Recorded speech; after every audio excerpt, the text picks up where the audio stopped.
Kia ora koutou, hello everybody and welcome to Epich Aotearoa Create a Better Future podcast with your hosts Joe Hotai and Brian Osman, who have the privilege to connect with and share the lived experiences of imperfect but inspiring people from all walks of life. We thank you for spending some time with us today and hope you find value in the messages shared.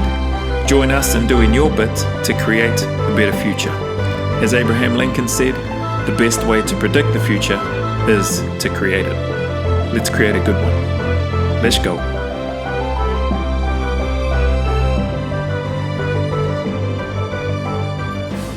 Putting the ball on a play. He gets it out deep and Havlicek steals it. Over to Stan Jones. Havlicek stole the ball. It's all over. It's all over. Johnny Havlicek is being mobbed by the fans. It's all over. Johnny Havlicek stole the ball. Oh boy, what a play by Havlicek.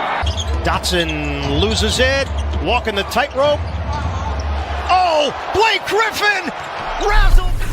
Kia ora koutou and welcome to another exciting edition of Epich Aotearoa Create a Better Future podcast. And Joe and I have the privilege today to have in our hot seat Coach Natu Taufale.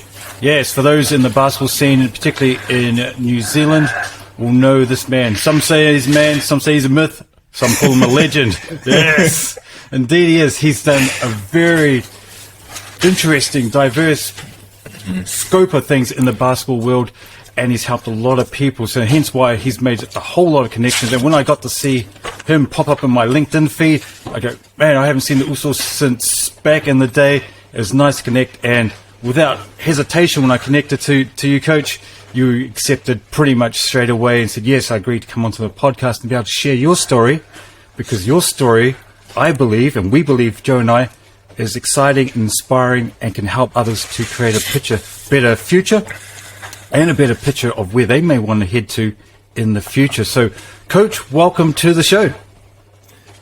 Kia ora koutou, talofa lava, and thank you for the opportunity, Brian and Joe. It's a pleasure being on the podcast. It's been a sorted journey for me, but I'm excited to share some of the insights that brought me back to the game and back to being a head coach at the property broker Jets. So thank you. Oh, beautiful. Awesome. No worries at all. Yeah, awesome. All right. So perhaps, Coach, we'll start off nice and simple, and perhaps not so simple, but over to you. Perhaps you can give us a background for our listeners about your journey, where you've come from, how your family's formed, because you've got a strong basketball family, how you morphed that way towards the game, and how did you end up to being in the place you are right now, if that's okay. Yeah. I guess like every other person, you know, your parents are your key influences. So for me, my parents both immigrated to New Zealand in the 60s as part of that migration of Polynesia to look for a better life. Both of them came here for a better life. They both met here in Newtown, Wellington. I was born and bred in Wellington, and we, being religious, we attended the PIC church in Newtown. That was where we sort of learned to connect with all our other Polynesian brothers. The church was a mixture of Cook Island and Samoan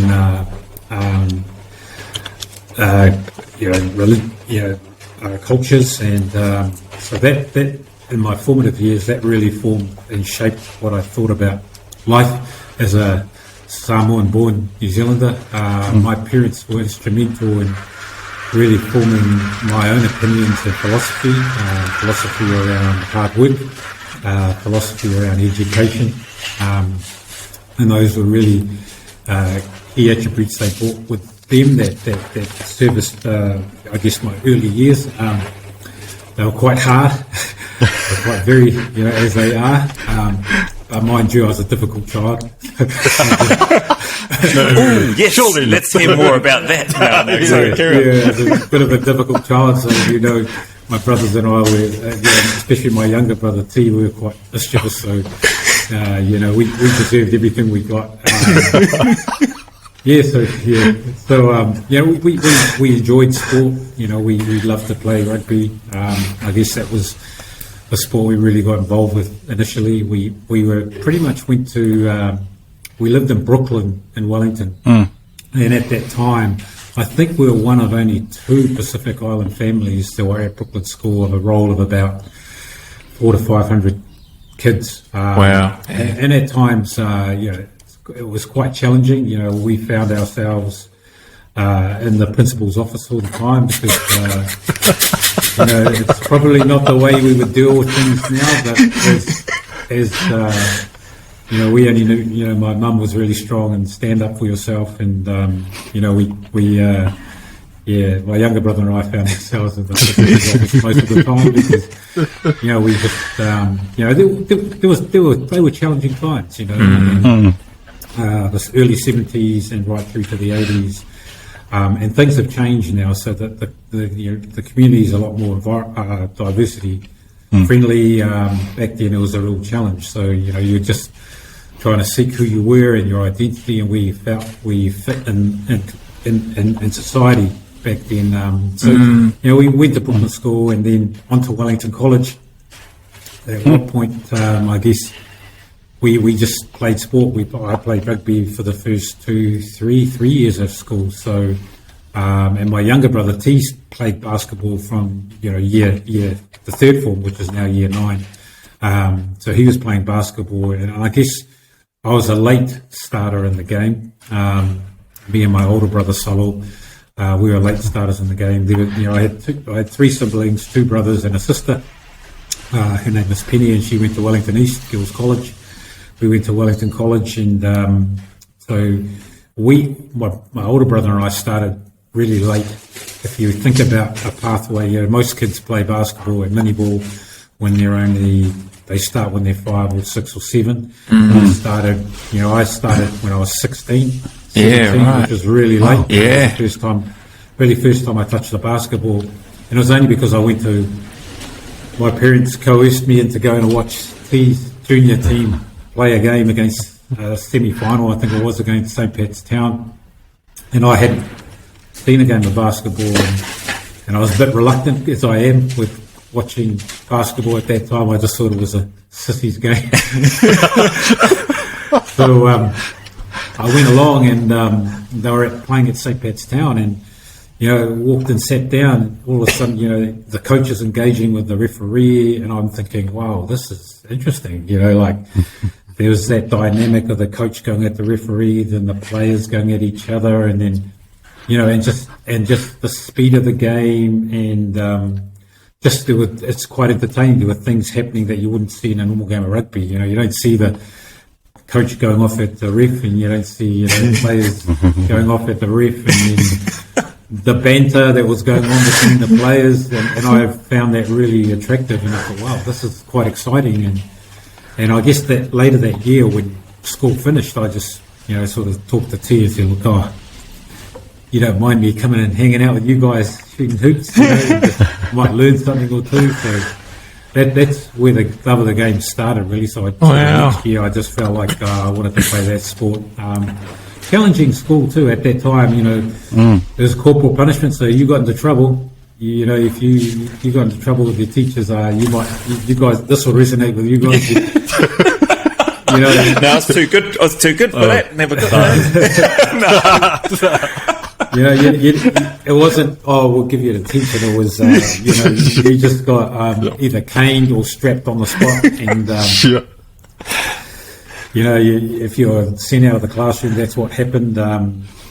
But I came to connect with other Pacific Island students when I was at Wellington College. Got involved with the Poly Club, and that side of things kept me grounded, I guess, at the school, even though I was getting into trouble. There's always this, Tia Subtle became prefect, so I was never a prefect.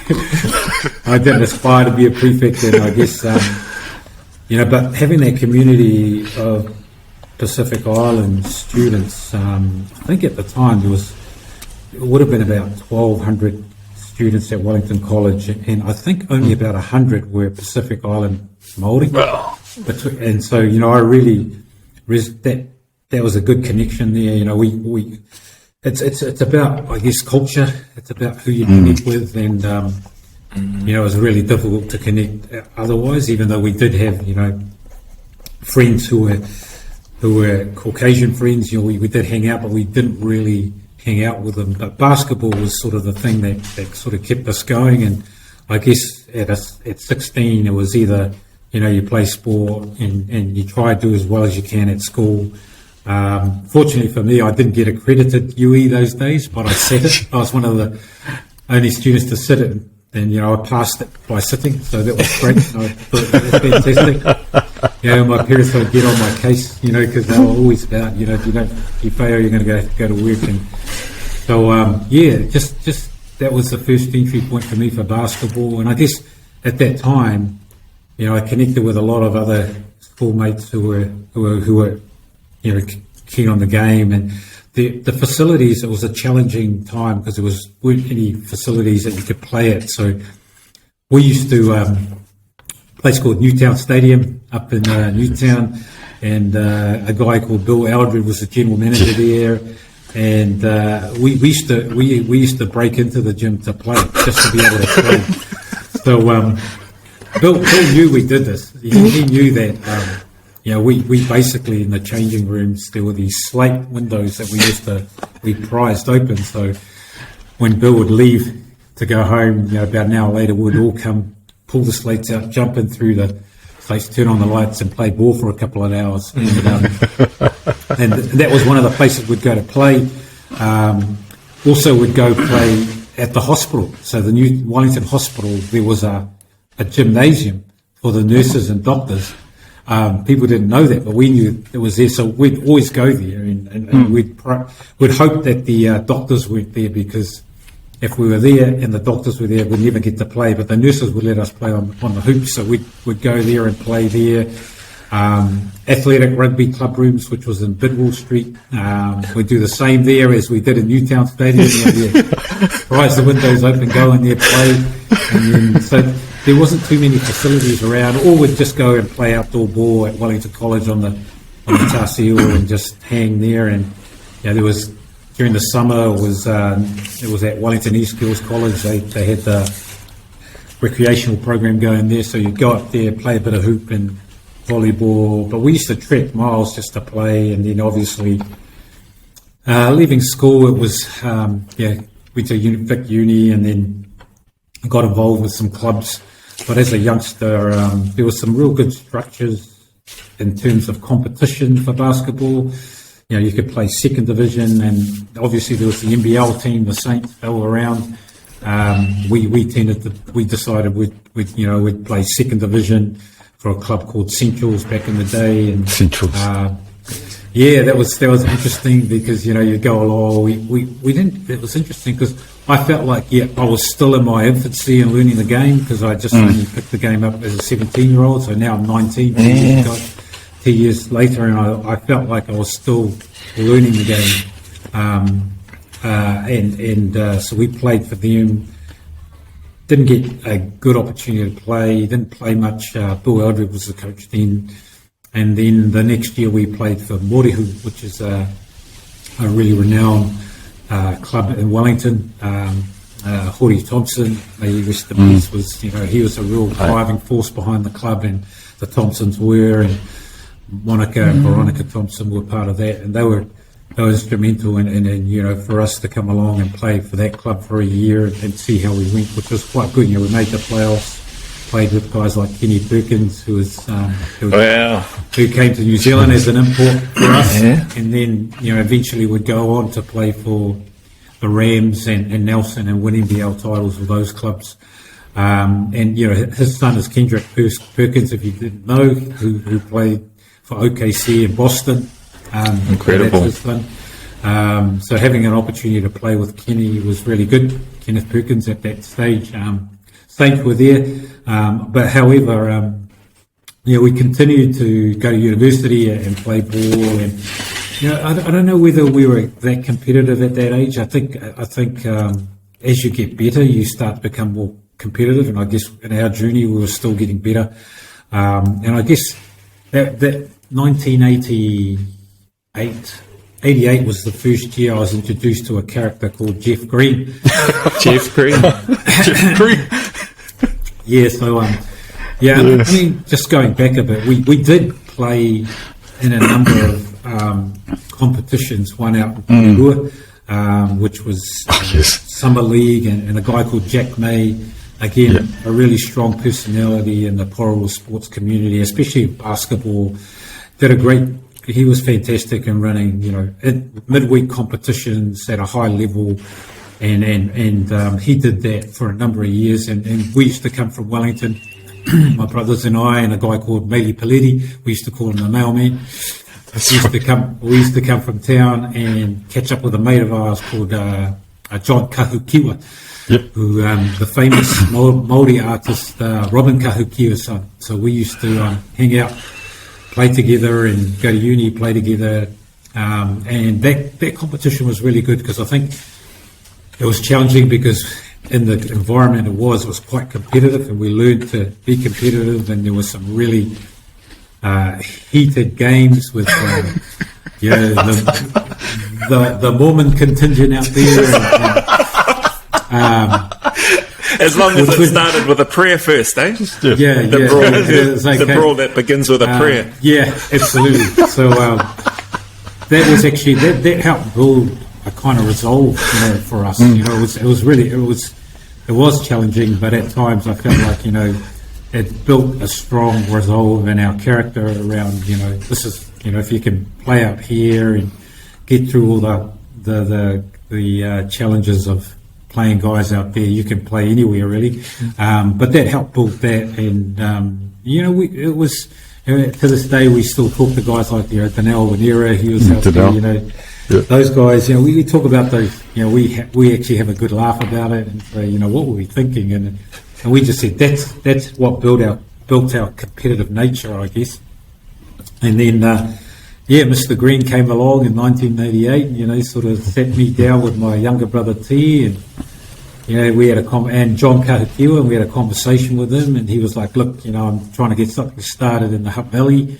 We were Wellington. We were born and bred in Wellington, and he sort of said, "Look, I've got a second division team that we're trying to get going next year. We've got some sponsorship from the Bellevue Gardens and the Lower Hutt. I'm keen to see if you guys are interested in playing with us." And as a uni student, you're just sitting there going, "Okay, yeah, that sounds good." Just an opportunity to play. The Saints were around then. We had conversations, I guess, with Kenny and Nick Mills. It wasn't really formal conversations. It was just in passing. Just come play for us. And we felt for our own development. Jeff is a really interesting character. He's got the foresight and vision to see.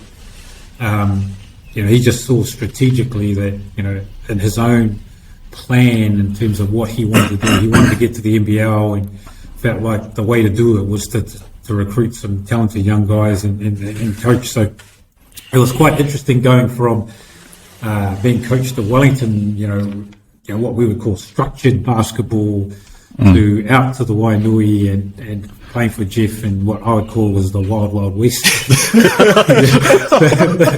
So it's like, you go to one structured practice and you go and watch there, and there's no structure, and it's just up and down, and you're thinking, wow, this is quite interesting.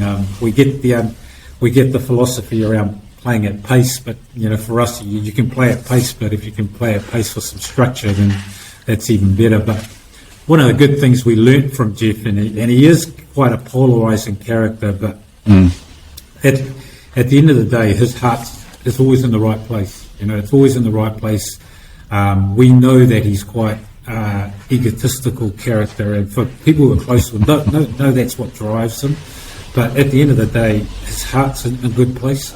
He's always, he cares about his players, and people don't see that. People don't see him off the floor, talking to players and saying, "How you going? What's going on in your family? Do you need any help here? I'm around." And the fact that he was, as students, he was quite generous with us. He'd come and tell us, "Come and have lunch with me."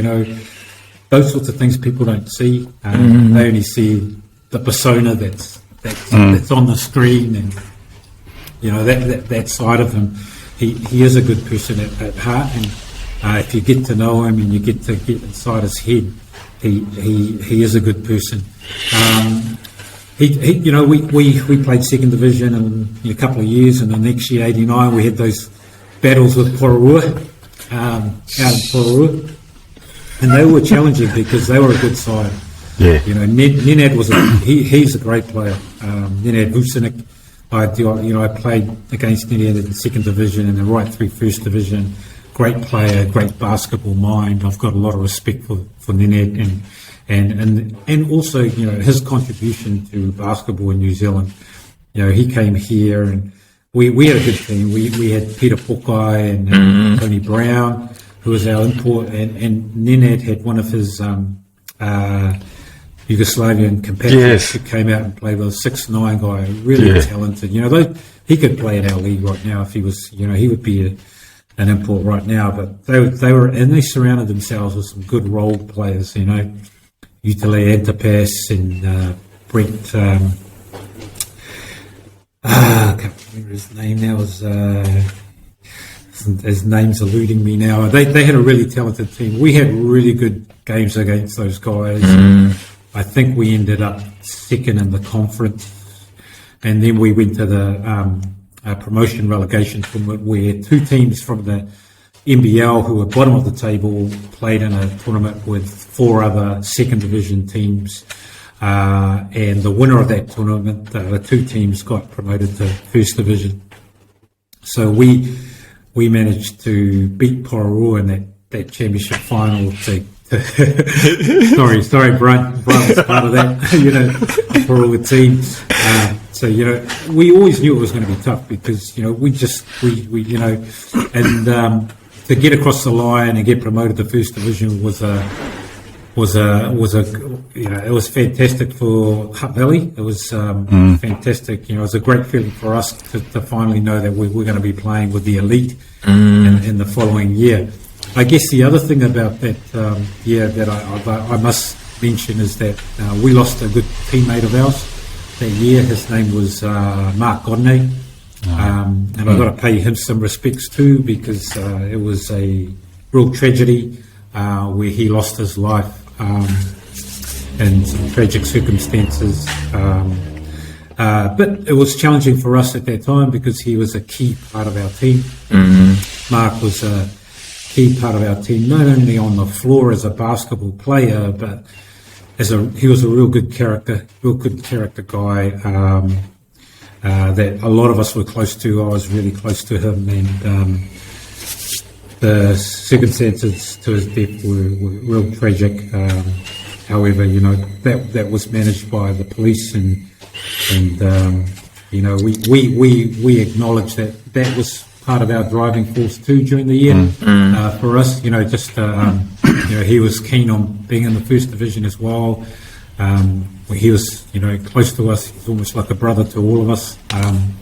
And to lose him, at the end of the season and to win, for a lot of us it was about doing it for Mark and acknowledging him and his whānau, who went through some tough times during that year and continue to do so now. We continue to chat with his brothers, at times about that situation, and but his legacy lives on, with his own brother and nephews and stuff, and they're all, they live on, and they live on in our memories as well. So a challenging year, but nonetheless we managed to get there. And I guess the other thing about Jeff is, he's all family, whānau orientated, ainga orientated. It's all about what can we do as a team to support our players and build a real whānau environment, which made us successful, I guess, in the second division at that point in time. And then playing in the first division, the following year we would enter into the first division, and being a real competitive guy that Jeff is, we were all like that. We were all like, we're the new kids on the block in 1990. We playing a different brand of basketball. We had the support of the Hutt Valley community, the Pacific Island Māori community, 1990 was a big year. We entered that year, first year in the league, and first year we made the playoffs, which was quite an achievement for a club. Was second division and then come through first division and made the final four. And it was interesting time. You're playing against some of the legends of the game who have been around. You look at some of the top legends back then. You've got Byron Vaitui, who was a tall black, a legend himself, and Stan Hill was playing at the time. Kenny McFadden, legend with the Saints. Terry Boyagni, all these legends. Just playing against those guys day in, day out. We was 22 regular season games. You're with the big boys, and you just got to prove yourself as a group. And as a group, that's probably why we were so good. We had some talented individuals who picked up, Daryl Johnson, who continued to be a valuable asset to the league and to teams. Was a MVP type player, and All-Star 5 player with Tony Brown as well.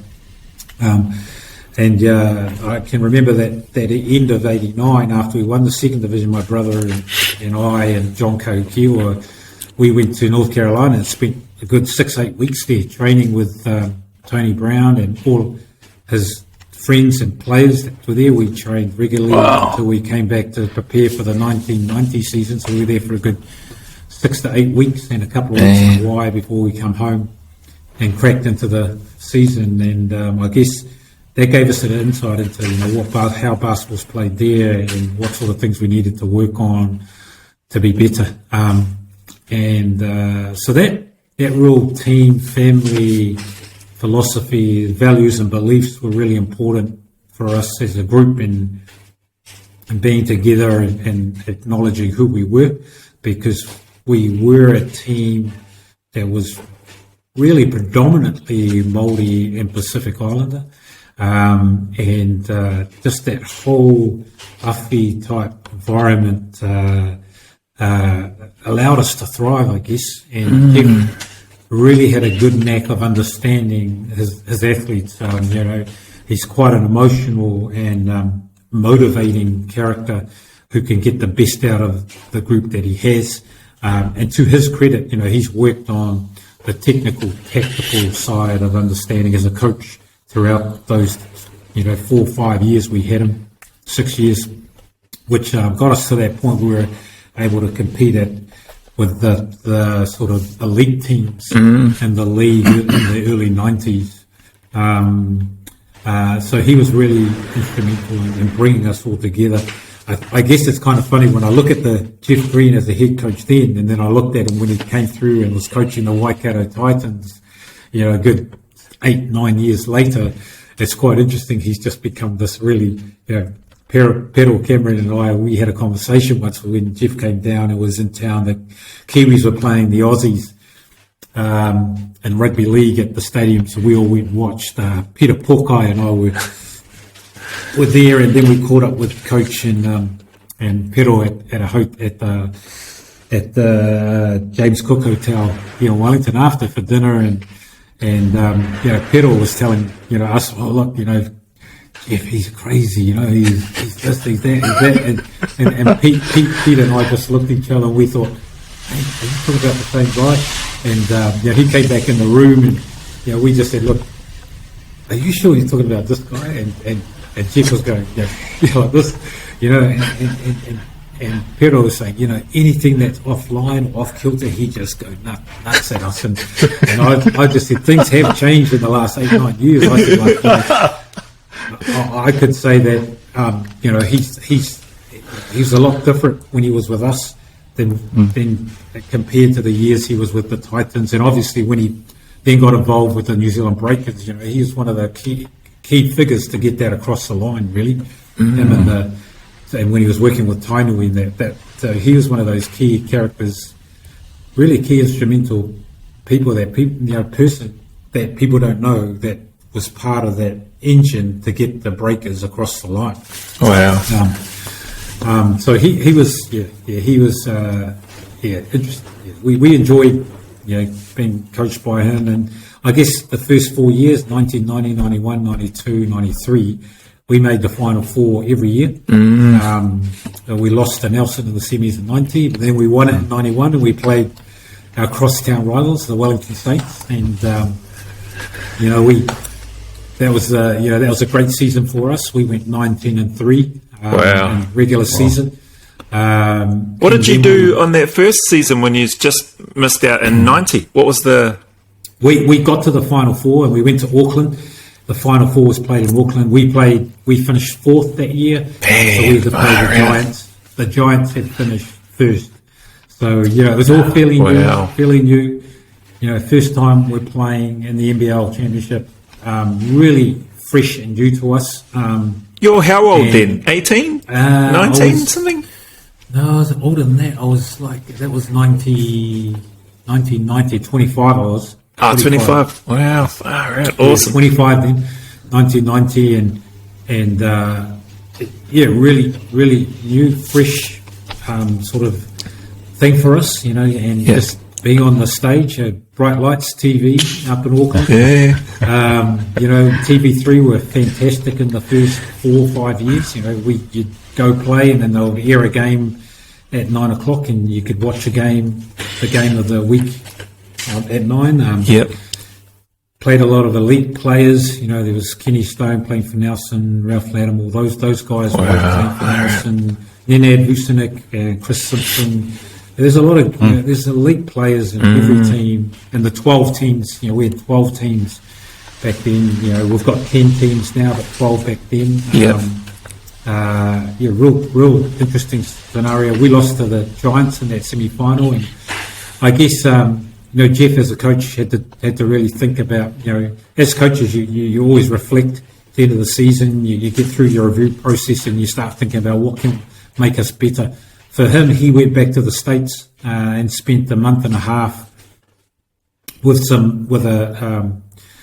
spent some time with Paul Westhead at Loyola Marymount, and Paul was instrumental in running his 7-second offense, which was really unusual and unique in the 90s, because with a 30-second shot clock, most teams back there were just about, look, let's just be patient, run some structure, and patience is the key, and we'll get a good shot. However, Jeff went to the States for a month and a half, come back and said, look, I would say that he was more, as an organiser and planner, he had spent a lot more time thinking about what our season would look like in terms of annual planning and how we would play that year.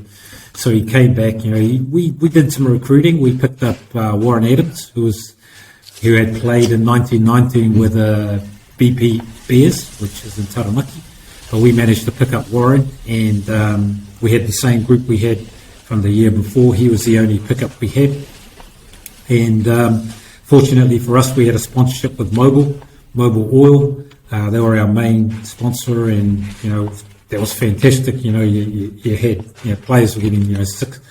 We had Reebok as a sponsor, so we 6 pairs of boots a year, singlets, the pumps, the Reebok pumps, the pumps that our generation of kids are wearing now on the street. And I'm like, I played in those. And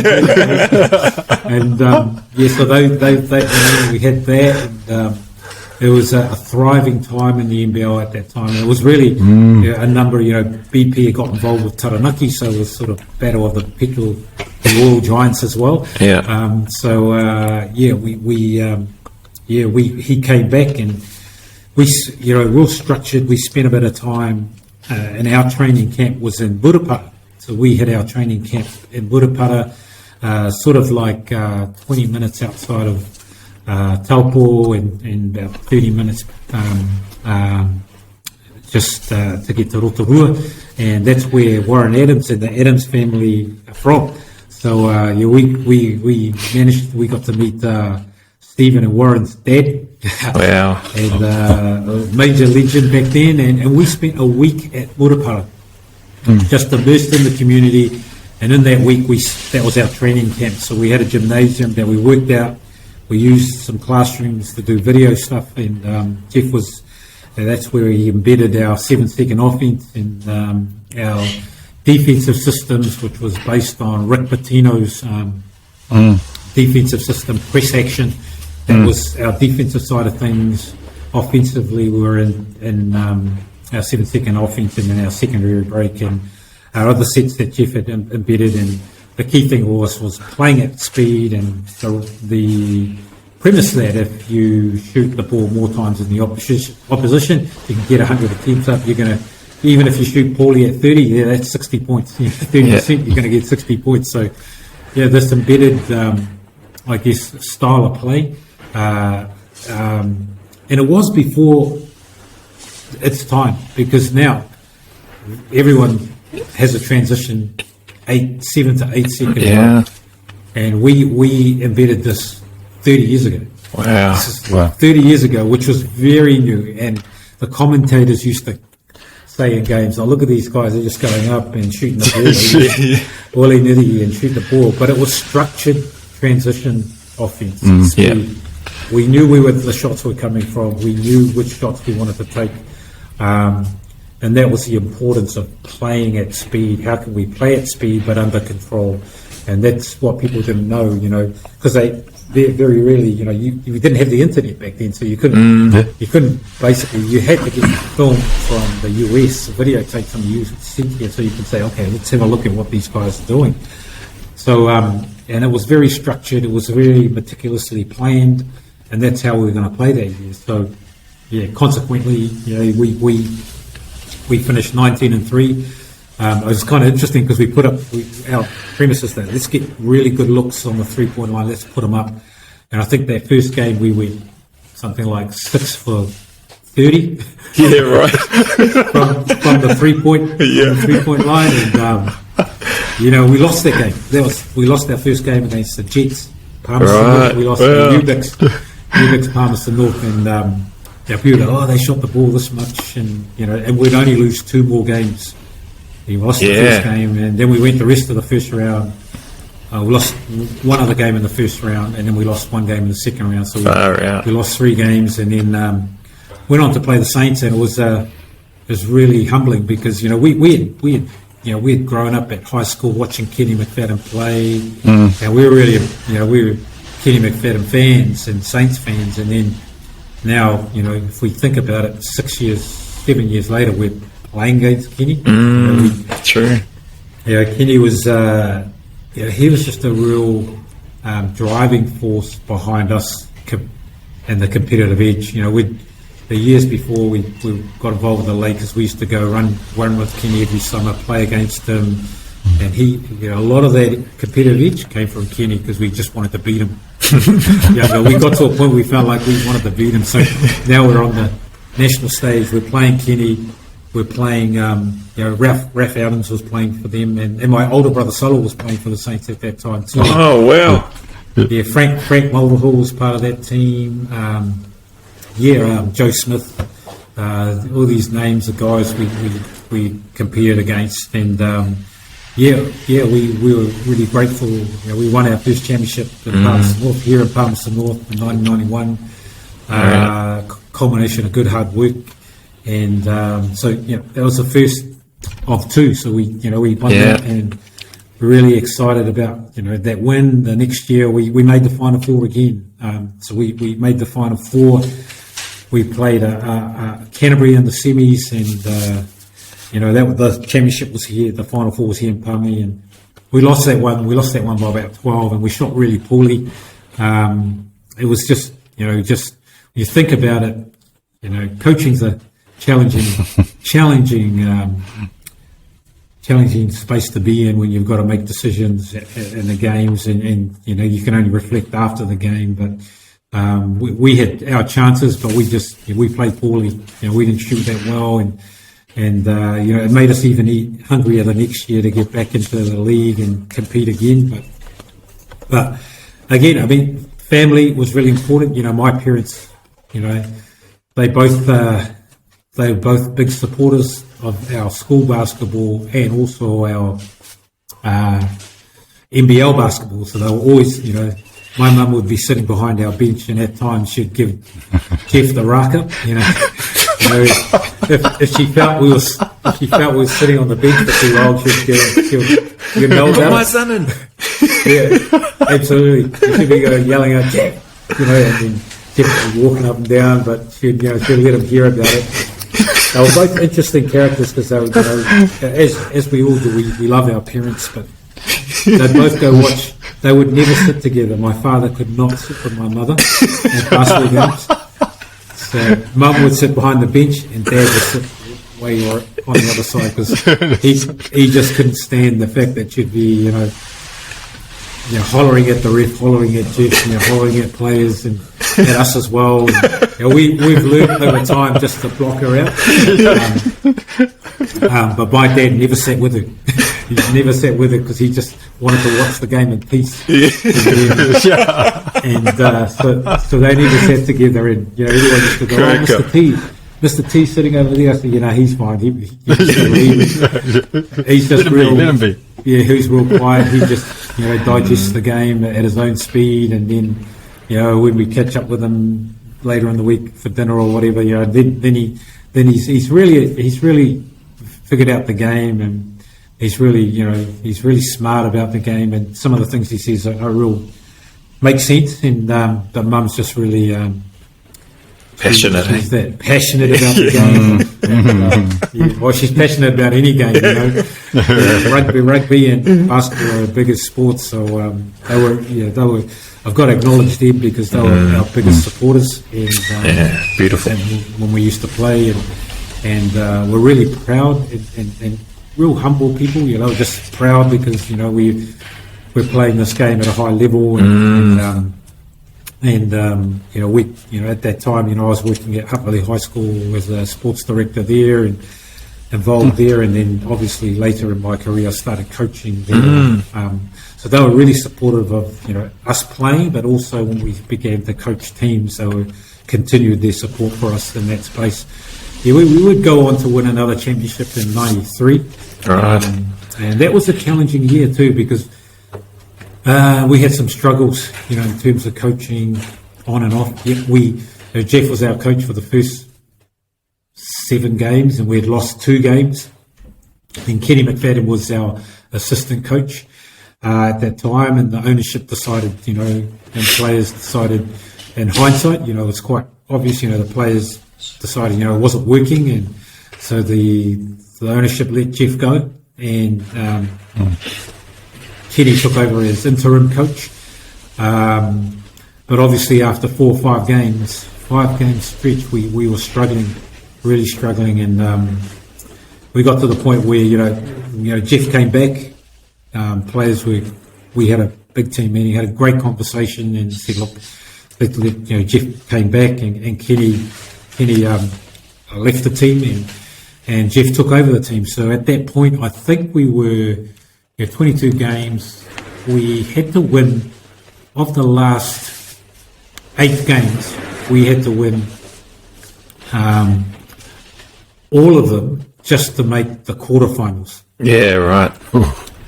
Just to make the quarterfinals. Was it dependent as well as, so you had to win those 8, did you have to depend on other teams losing certain games as well? We had to. So the focus was just to win those 8 games. So I think at that point it was sort of like starting afresh with a mini season. We just came together as a group and said, what are some of the things we need to do differently as players, and then what are some of the things the coaching staff have to do differently so that we can all be on the same page and we can push right through to the end of the year. And if we get there to the playoffs, the quarterfinals, and that's a positive. So, we went on a sort of 8-game winning streak. Yeah, we just won one, then won another, and there was clarity around what the end of the season looked like for us. And we just said one game next. We're not looking ahead. It's just one game finals, and to the point we managed to sneak into the quarterfinals. That's awesome. And had to play the Jets, the EBOOKS, part of the North, in the quarterfinals at home in Water Nash. So we managed to get over them and then make the finals. So the Final Four, and we went to Auckland, and we were the last qualifiers having to play Hawke's Bay, who were finished first in the regular season with Terry Giles, Kerry Boagni, Byron Vaitoi, Pale Haware. They had a very good team. They were very strong. And a number of All Blacks in that group as well. So we were, we had been on a really great ride. We'd won 9 in a row, and we were thinking that this is the opportunity to take down, the top team in the league. That bit of banter started, with some of the players, as you do, talking to Byron Vaitoi at times, and Gennaro Silmanu, who's with them as well, and it just started from there. Brent Matahaere, who's coaching the Nuggets, he was part of that team too. So we were a team that were just struggling. Halfway through the season we were struggling and not knowing we were going to get anywhere, and now we're in the final four. And I guess Jeff was good. He changed things during the year. He felt like we could do better if we could change the lineup a bit and try and get a quick start, and then and we did that. We managed to beat Hawke's Bay in the semis, and which was the odds were against us in winning that game, but we won. We won by 4 in the semi-final game. And, awesome. We ended up playing the Rams in the finals, and they had Ralph Lattimore, Kenny Stone, Chris Tupu from Wellington. He was part of that group. They were a talented team as well. So it was going to be a good game, and it was a good game. We managed to lead, but with 10 seconds to go, they had a 3-point shot, which put them up 1, and we had a timeout and just drew up a play. And eventually, the ball ended up in Peter Pokai's hands on the baseline, and he made a mid-range jump shot to put us up 1, and they called a timeout. And their last play, they couldn't get a shot up, and we won our second NBL title. So it's sort of interesting because we were on tight purse strings that year in terms of the club, and we knew that it was a challenging year, both with the changes that we had during the year with the coaching staff and Jeff coming back in and leading us to their second championship. But we knew that was the last time we would play with some of these guys. We knew that the next year we might not be playing with Peter Pokai or Daryl Johnson or Tony Brown, and that's just the nature of the business, I guess, in the NBL season when ownerships are challenged by fiscal restraints and revenue restraints and the challenges for trying to bring the team together. There was a team the following year, but we didn't have Tony Brown or Peter Pokai or Daryl Johnson or Ralph Adams, so we lost 4 key guys that we had the year before. And we had to just make do with what we had and have 2 imports, and obviously that reflected in the results the next year. We didn't make the playoffs. That's the first time in 4 years. We didn't make the playoffs, but I continued to play with the Lakers. We made the playoffs 2 years later in '96. Matt Roscoe was the head coach, and Matt Roscoe was an interesting coach. I really enjoyed his coaching. I really enjoyed his perspective of the game and learned a lot from Matt Roscoe that year that he coached us. And he was challenged by the fact that, as a head coach, sometimes you have control over the recruitment of players and sometimes you don't. And he was challenged by the fact that sometimes you can't control players that have been signed to clubs when you come into the mix as a head coach, and you just have to manage that year and the year that they've signed on, and they've signed on for another year.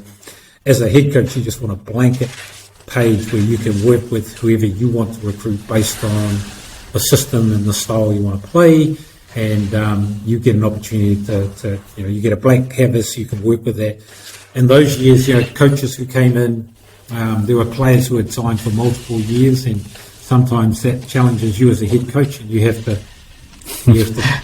just have to cope with what you got, and then you have to try and plug the gaps, and it might not fit with the way you want to play the game, those individuals. But I felt like Matt Roscoe was, he was a good coach. He definitely knew his X's and O's. knew his plan, had a good philosophy. Unfortunately, some of the guys in our group, they just, at some point they've been in the league for a few years, and when you get guys like that and who aren't really keen to jump in the waka, so to speak, and be part of that team group, those are challenges. I saw those challenges as well because I was one of the senior Kiwis in the group. So, I aired my concerns about that to the fellow players and said, hey, look, here's a coach, let's get on board, there's a good style of play here, we understand it as players, you've just got to trust the system. And there were some challenging times for Matt, and I guess that's why he really only coached for that year, because he had come from successfully coaching Nelson and the Rams to here. So, he had coached, an NBL championship with the Nelson Giants. He was now with us, and I really look forward to. I really enjoyed spending time with Matt and having those conversations around basketball, which helped support my coaching journey because I was getting into coaching at that time. And then I'd go on and play for the Saints in '97. So basically, the Saints and the Lakers merged, the franchises merged, and the license became one. And I played in the first year of the merger, '97. I played a little bit in '97, and then I declined playing in '98 because obviously I started, my passion was to coach at that stage and coaching young people, working with young people, young athletes, my opportunity to give back to the sport and also be involved with coaching. So I can remember that year I played for the Saints. I think halfway through the year, I hung my boots up and then became the assistant coach to Tyrone Brown for the remainder of the season. And I was coaching representative age group for Hutt Valley at the time. Tyrone, I guess, wanted me to play for a little bit longer. He wanted me to play the season out, and I felt like, well, I can help you as an assistant coach. I guess as a player, you've achieved all you wanted to achieve. Tall Blacks in '92 and NBL championships for 2 years. Second Division Championship, playing I was in the New Zealand universities in 86, 87. So I'd sort of done what I wanted to do in playing, and it was premature. I think at that time I was still only, just turned 32. And, I could have continued playing, but I just felt like I'd hang the boots up. I had the passion to coach and wanted to get involved with that. And at that time also, a family friend of my ex-wife's family, Naomi Shaw, who's who's with the Softball New Zealand, has coached the women's team in softball. She sort of said, oh, look, I think you've got a real good knack of coaching. I've seen you coach. I really enjoy that. I think you should pursue, coaching. And I felt like, it's a good idea. So what I did was, back then, Coaching New Zealand was an entity, sports organisation here in New Zealand. And I completed their level 1 and level 2 coaching courses. So it was important, I got I had the sort of tactical knowledge, a lot of it as a player, but I really wanted to find out what were the key generic principles of coaching, that would underpin and support my tactical knowledge, things that, you're not aware of, and, things that are really important, just establishing your own coaching philosophy. Why am I coaching? What is it for? Why am I here? Why do we coach? So for me, it was establishing those key beliefs about coaching and understanding what that is and what it is for me. And then looking at, things like planning and organisation and being a trainer and understanding your players and, all that engagement, how to engage them. What are the current coaching techniques? What's the coach approach at that time? Just all the coaching principles you need to know about coaching, your philosophy, the alignment, understanding your players, how are we providing feedback, what does that look like? So learning all that stuff early on, getting my level 1 and my level 2. 1996 I was awarded Young Athletes Coach of the Year for New Zealand, which was really cool. I'd done some stuff with Hutt Valley High School junior program, and they won, first time ever they've been in Division 1 and won a Division 1 championship. And then with the in their first year 96, and then in the under 14s Hutt Valley team, they won the Central comp. First time we'd ever done that. And, Wow. and a lot of it was to do with, how can we help young people. First it was about the young cohort we had, and that group was a good group to coach with. So was really blessed and humbled by that award. And now I continue to coach representative age group and continue to play club ball. But started coaching a lot more. 98, I was assistant coach for the Saints to Gareth Repson for 2 years, 98 and 99. So he was good too. I mean, I learned a lot from a whole bunch of different coaches I've been involved with. Bob Bishop, he was a tall black head coach. Yep. Keith Mayer, he was part of that setup. Jeff Green, Matt Roscoe, Gareth Repson, Kenny McFadden, Tyrone Brown, all different. I feel like it's a good opportunity to really find out what's unique about those coaches, and regardless whether you like it or not, I still think it's an opportunity to learn and grow when you're connected and you have an opportunity to work with a smorgasbord of coaches across the board, and that helps sort of mould who you are as a coach, and you start picking from them some of the key, those values, beliefs that you think is really important, and you take that with you and your kite, that's my kite learning. I take that with me into the next coaching setting that I have. So the next coaching setting was an assistant coach with them. Then I was fortunate enough to be part of the New Zealand Koru development tour. So I went on that tour as a head coach. And Mel Young, who passed away 5 years ago, was instrumental in bringing that tour together, where we took junior players from New Zealand to the Australian Country Cup in Albury, Victoria, and our players got to play against the top juniors in the country and states in Australia, and New South Wales, Victoria, all the surrounding areas, and had to get got good competition, and I got an opportunity to coach those junior players, which was a real unique setting where you have no control over the players that you get. You get 10 players, and they could have come one from the South Island, three from the South Island. You meet them for the first time, you get over there, you have 4 or 5 days where you have to mould them into your own, into playing the style you want. And at the same time, you're learning from them and how to best approach coaching them. I think it's really important as a coach that you get to know your athletes. You really get to know them, who they are, what they're about, where they've come from, what's important to them as well, and then really quickly trying to get them together and build what we call a team culture, some of the standards, the expectations I have on them, and also some of the expectations they have from me. Because that's really important. That's if we can get that, I've always felt that's the first step, so that players understand, and we're all accountable to each other, really. So those early days was really good, working with some talented athletes. I went on the North Queensland tour, so that went to Brisbane and the Gold Coast for 2 years, and then I was assisting Gareth Repson and had the opportunity to assist with the New Zealand under 18s at that time. So it was Mark Jackson was the head coach. So I had an opportunity to be his assistant coach for 2 years in New Zealand under 18 group. Mark Jackson was head coach at Nine College, and he did some great things there with coaching players like George Leafa and David Hawkboy.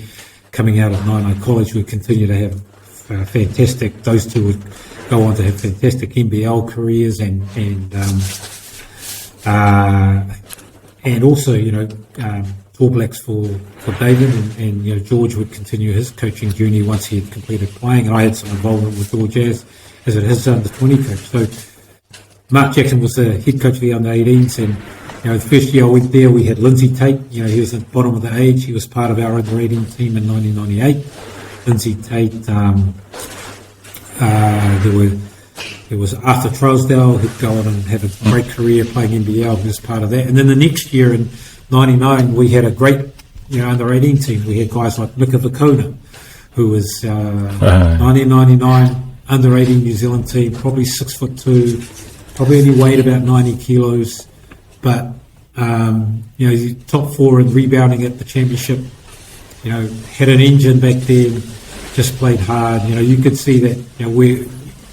At 18, yes, so he was 18 back then. He was 17. He was 17.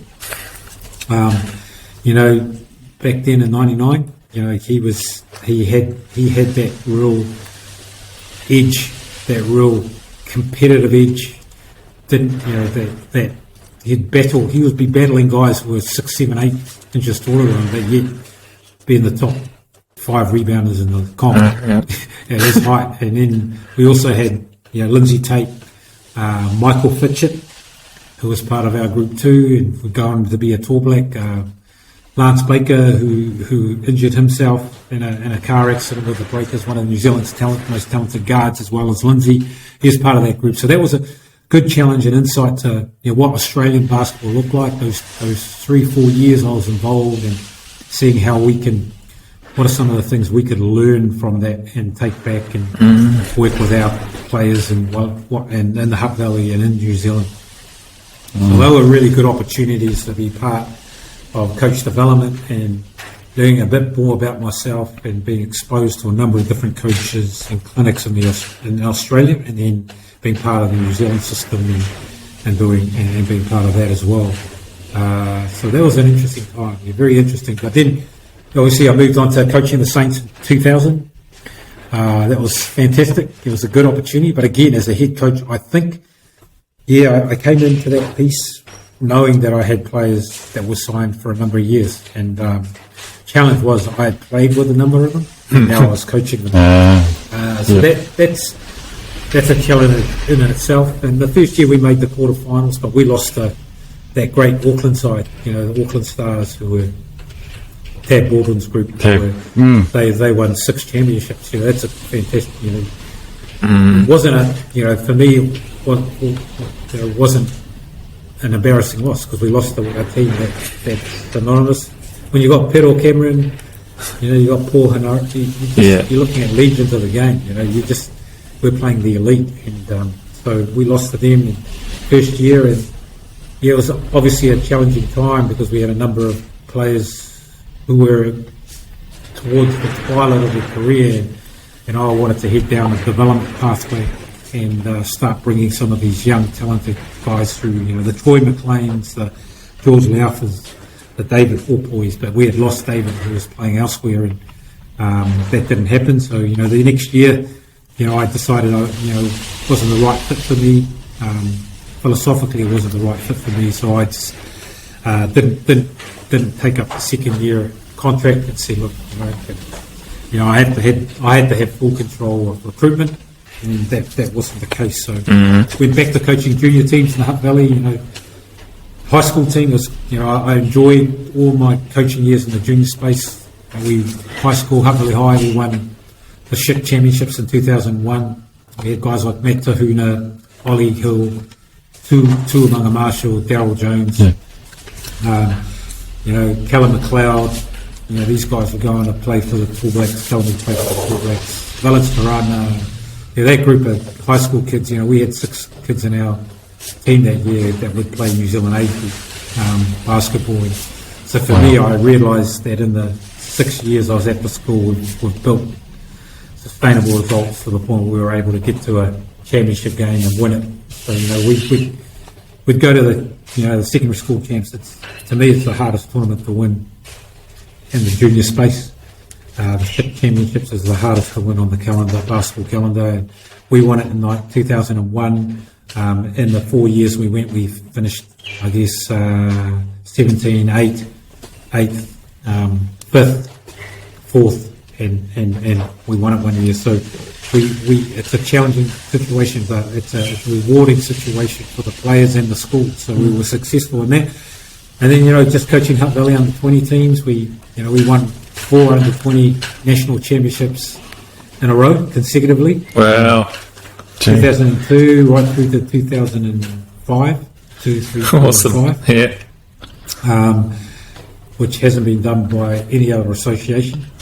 We had guys like Craig Bradshaw, Willie Collins and those teams, Andrew Kessels, the Matt Tahunas, the Tuamanga Marshalls, the Daryl Jones.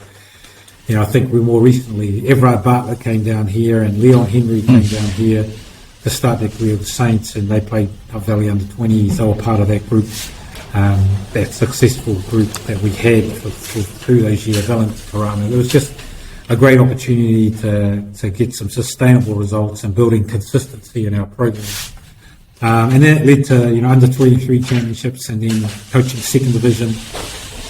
And it got to a point where I was just really, I guess when you coach for 10, 15 years, you become quite exhausted. You become, it's week in, week out. It takes a toll on yourself and it takes a toll on your family. And then at that point in time, I felt like I stepped away from Hutt Valley High School in 2002. I said that would be my last year. 2003, sorry. And I left Hutt Valley High School and I worked for the private tertiary establishment called the New Zealand Institute of Sport. So I took up an opportunity working there as a lecturer, tutor, and running the basketball academy there. So I enjoyed my left bus in Hutt Valley High and continued to coach second division. But then, because my career at the Institute took over, and I became involved with developing courses, tertiary courses at the diploma level and the certificate level, that my career took over and basketball took a back seat, really. I just ran the academy at the Institute and wasn't involved in any other coaching. And then, just focused on that, focused on lecturing and then managing tutorial staff, lecturing staff and tutorial staff, and then working with, entities like New Zealand NCQA Authority and the Tertiary Education Commission around our obligations, our working on things like our auditory requirements for them and ensuring all our courses were above board, all in alignment, and our responsibilities to funding agencies as well, and then also working with developing official development for our tutorial stuff. So basketball really took a little bit of a back seat for me until, got an opportunity to work with Jeff Green in 2007.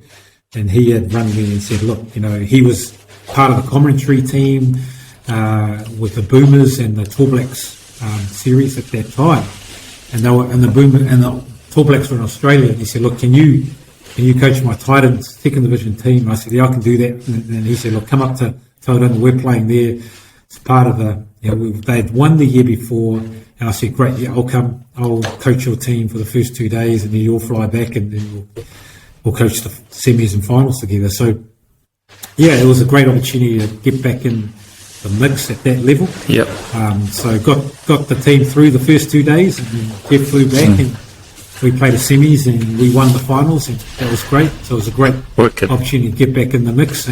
But it wasn't enough for me to really get immersed back in the game at that level. I still was focused on my career at the New Zealand Institute of Sport and being the operations manager there, and that continued in 2008. A good friend of mine, Brendan Pongia, who was sort of player coach for the Saints second division. Him and I had a conversation. We were good friends because he came down and was working for Good Morning, a Good Morning TV show. So he was, all the stay-at-home mums were getting some good eye candy on TV in the mornings. Brendan and I spent a lot of time together when he was down here, and he was playing for the Saints. And the second division that year, he was player coach. Halfway through the season, they were struggling a little bit, and he said, look, let's catch up for a chat. We started talking, and he said, hey, do you think you could come on and support me as a game coach on the sidelines? I said I could do it, but only if I could attend the home games and home practices. I couldn't travel on the road because of my job. And Brendan said, yeah, that'll work.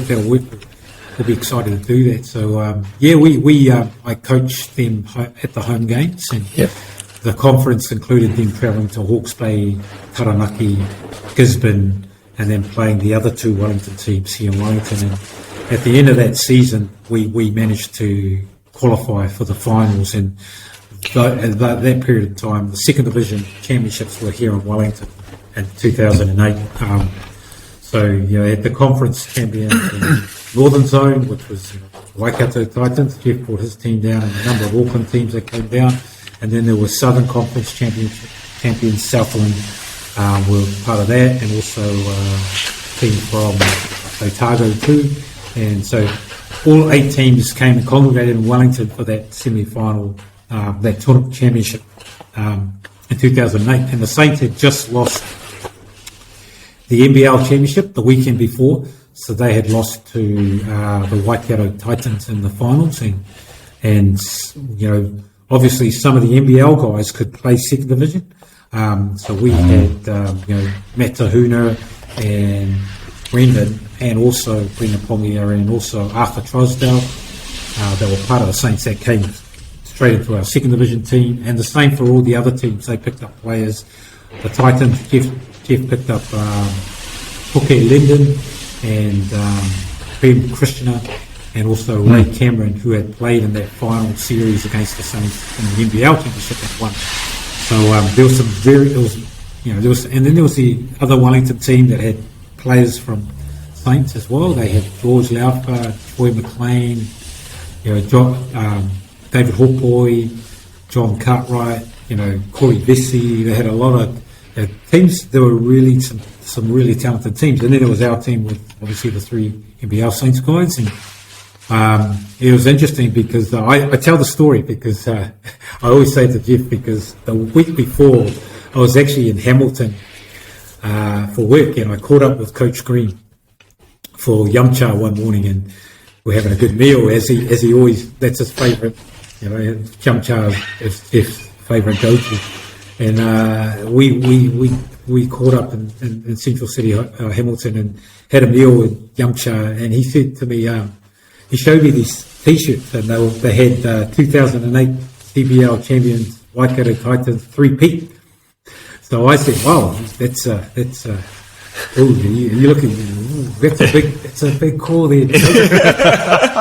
And he was like, "Oh, I'm confident now. I'm really confident. I know you guys got a good team." And I was just downplaying things. I said, "Look, I feel like if we can make the playoffs, then we've achieved everything we can," because we had finished second in the conference behind the Wellington team, which and I said, if we can get there, we'd be really, really pleased with that result. And he said, yeah, I think, we've got the 3 NBL championship guys that have come back, and Puke Lennon was MVP of the final series. So, and I said, look, you guys are going to be a handful to beat, but I think you're just a little bit too. You're getting ahead of that 8 there, Jeff. What happened? I just said, what's going to happen if you lose? And he goes, oh, look, we're not going to lose.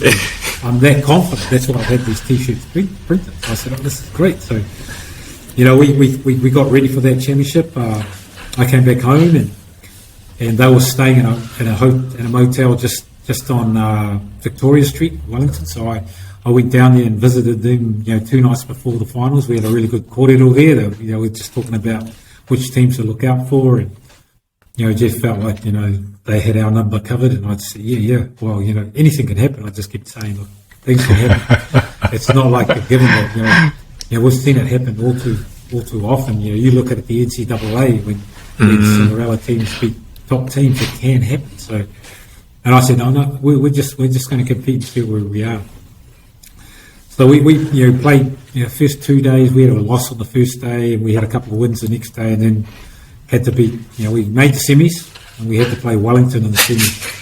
And that would be, they had a talented team, but we had I mentioned those 3, but we also had Tim Gillen, a guy, we had Jordan Mills, who was young in his career at that time, and also we had Hugh Quinn-Livin, who was a real talented player at that time, New Zealand junior All Black at the time. We also had Randall Bishop, who I felt was, I really, really enjoyed the time I spent coaching Randall. He was a talented player. So we felt we had, Matt Doggett was also in our group. So we had a good group, and yeah, we played Wellington, and that game was, we knew it would be a tough one, and we felt like if we can get through. Our challenge was how can we handle George Leafa. We knew they had some great shooters. That was a challenge as well, but it was managing George and controlling him, and then also controlling the shooters they had, Corey Vesey and Troy McLean. They're great shooters. If you get those guys get good looks, and that was a challenge for Matt Tahuna, Brendan Pongi, and also Jordan Mills when he came off the bench, and gave us some really good minutes in that space. And it's really just about providing players with a good game plan and they're performing to their roles. And that's what we did in that game. And that pretty much got us across the line. And, we beat them by 4, managed to get to the finals. And for us, it was it was exceeded our expectations. We thought if we can get to the semis, that would be a good event. But now we're in the finals and I felt like, we got a good shot at this. I've been part of Jeff's teams in the past. I've seen how they play. If anyone was, I had a good insight into how they play. I've got a good insight into the way he coaches on the sideline. And I was ready to just, add a little bit of fire to the coach sideline banter and knew how to push his button. So for that space, we were geared up for that game, and I knew Jefferson was geared up for that game, and I knew exactly how they'll play. But I felt like if we could manage the press action, and then also felt like we could manage that, we could also attack that, because I feel like as a basketball coach, there are two things that can happen when teams press. It's an opportunity for them to really put heat on us and us turning the ball over, but it's also an opportunity for us to create offense for us if we did it in a real strategic way. So, and when you've got one of the all-time great three-point shooters in Brendan Pongi, that was really exciting for us. So we felt like we could explore that. We knew they were going to press. If we can engage the trap and then move the ball quickly, we would get Brendan an open look in the corner. And I guess in that first half, I think he hit 4, maybe 5 3-pointers. In the corner, and just bang, bang, bang, and next thing you know, we're up 17, 18. Yeah. And I'm saying, we're just executing. Our players are able to make the reads, and the game plan worked. We did have some challenging times in that first half because we lost Randall Bishop. In 5 minutes to play, he got 2 fouls, and for me, my rule is always if our key guys have 2 fouls, they have to sit. I can't afford him to pick up 3 and then go into the second half with only 2 fouls. So in this respect, you, as a head coach, you just got to have faith that the guy that's going to come in is going to do the job for you. And that was Jordan Mills. We didn't have a backup point guard, but Jordan was efficient in handling the ball. And to his credit, I said, look, if you can play the next 14 minutes, just manage the ball, get us into our stuff. If you're open, take your shot, but just get us cleanly into our stuff. That's all we need to do is manage the time without Randall. And Jordan did a fantastic job in that first half, just managing things. And then I guess in the second half, we got to a point where we were out by 20. I think midway through the second half. But as a head coach, you're playing against some veteran players and a veteran head coach. There's going to be a time where they come back at us. Yeah. So we just got to be careful. They'll make the run, and they did. In the fourth quarter, they made it a big run. They got it down to 10, and it was really just managing the clock, time and score, and ensuring that our guys had clear messages in the timeouts in the last 3 to 4 remaining minutes, because it was a pivotal point. They could get it to 8, and then it's a game on. And if we could just manage the clock and time and score effectively, then we could do that. And the pressure was on. And having Randall go into the second half with 3 fouls was critical, because he was able to come back, manage that side of manage the organisation and handling of the ball without getting into too much trouble. We knew they would come back. We knew they would score. They've got quality guys. But we managed to get through and win in the end by 7. So, awesome. To win a second division championship was, that was one of the things on my bucket list, but to do it quite. And those circumstances during that year was really what got me really hooked back into the game, really. And had a great conversation with Nick Mills, after that, Nick said he was really appreciative of the opportunity. I came back into the mix halfway through the year and got the group to where they were, and winning one was, he said that was a blessing in disguise, because having the disappointment of losing the NBL championship the week before and then winning this was really a great consolation. He said, and it was great for the young guys, because those are the guys he needs to look to in the future. And for him, we had a good conversation about what's going to happen with the Saints next year, but I wasn't really, I was still keen on completing what I had set out to do for the New Zealand Institute of Sport, and it was too early for me to get back into the coaching mix. And that was... Sorry, Coach, just sorry to interrupt.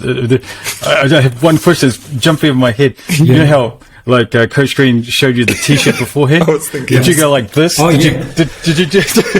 How did that conversation go with him? I tell you how it went, because we beat them, and I was messaging Pauline Aotearoa, and they went back to the hotel. The prize giving was at Chicago. So, we all went home, his shout, came to Chicago Bar, we were all sitting there waiting, and he hadn't arrived. So I'm messaging him saying, hey Coach, where are you? And he wouldn't tell me. I didn't get any messages back. Then I messaged Pauline Aotearoa, and this was about 11 p.m, and everyone's wondering where they are. And Pauline says to me, hey, Nat, I'm really sorry, but after the finals, we got back to the hotel, and Coach was so disappointed, he checked us all out of the hotel, and we're driving on our way back to Hamilton.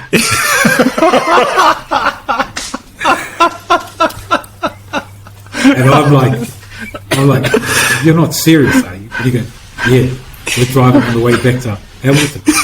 So they missed the trophy presentation, All-Star 5 presentation. He wasn't there. They were gone. They were on their way back home. How long did it take before he ever spoke to you again? It was about 5 or 6 weeks. I kept messaging him and saying, hey, how are you doing? How are those T-shirts? Those T-shirts. Hey, can I get one of those T-shirts? and I didn't get a response. I wouldn't get a response for about 2 months, I think it was. After he talked to me, and, he just said,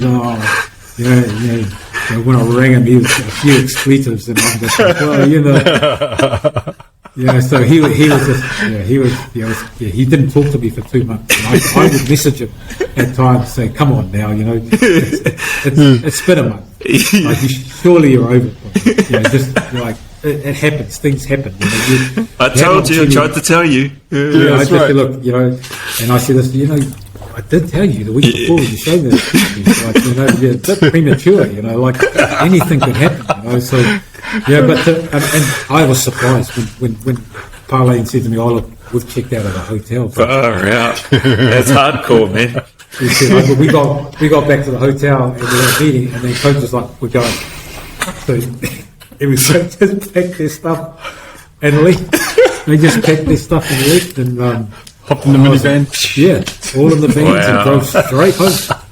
All had showers and drove straight home. I was like, okay, well, there's a lot of teams here waiting for the presentation, so I sort of better advise the Basketball New Zealand officials here that you guys won't be attending. Yeah. So that would have gone down well. So that was kind of, it's a bittersweet moment, I guess, for us. And it's those are, I guess as a coach you always think about, when I thought about it, I said, Jeff, you've got to be gallant in the losses as well. You still have to, you still have standards you've got to maintain, even when you lose. You've got to give credit to where it's due, and then as a person and as an organisation, that's a mark of respect for those that have won. Which is what I talked to him at length after that. He's just such a challenging character that he just, and to lose to the Saints, that's the thing for him. That's the thing. Yes, that would be, he wouldn't care if he lost to anyone else but to the Saints. And I used to say to him, look, those days are long gone.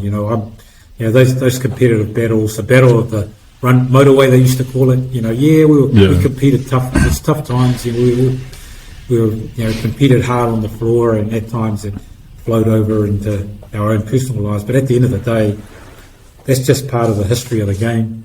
And we continue to move, we continue to grow.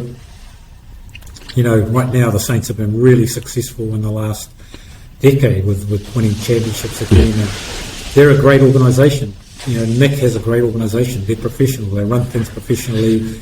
They understand what it takes to win, and that translates to everything about them as an organisation, to the home game setups, to everything. Yeah, they're full on. And if you talk to players who have played for the Saints, they only say positive things about them because they're well looked after.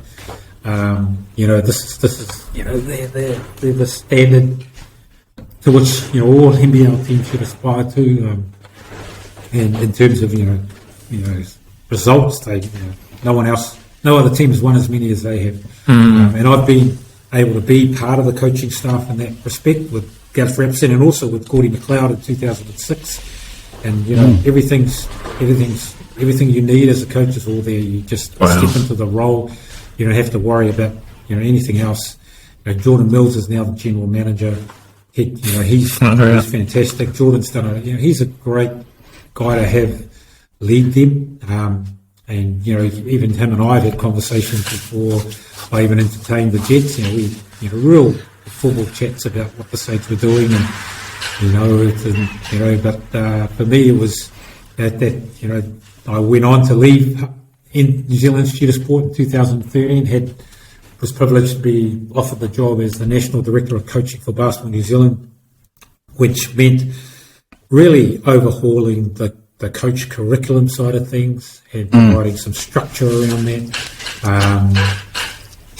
and also working with our RSOs, the regional sports organisations, so the associations across the country, and trying to get some synergy with coaching courses and embedding that in our curriculum and into the program and the Coach Development, BBNZ Coach Development Program, and then also mentoring and assisting with developing coaches in the performance space. So, New Zealand age group teams, development teams, working with those coaches.